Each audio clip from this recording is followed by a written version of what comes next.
This here is a pneumatic cylinder. Then this is a flow control valve. Then we have a welding cylinder. Here is a Zirconium copper wheel. At the bottom is a Zirconium copper strip on which we will weld the strip. And this here is a microcontroller. This is how you have to switch it on. Adjust the settings. This is the speed time. Keep 25. Then the weld time we keep at 2. Then the cool time we keep at 1. 30. Then we have the hold time, keep at about. Then we have here heating arrangement. This is the current required for welding the tape. This over here is the direct. You have to keep this is like that. This is a weld no weld thing. Then here we have the ferrule. Then we have a solenoid valve. This is the solenoid for clamping and welding.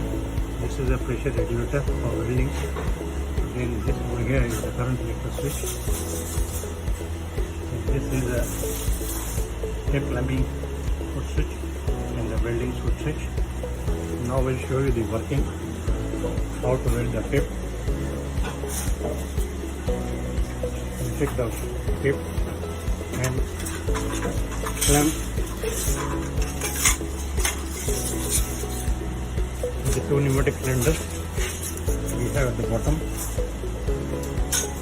By keeping the tape at 45 degrees like this, then pressing the clamping foot switch, then we'll start the welding.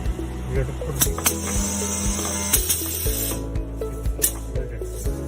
show you how to put the job.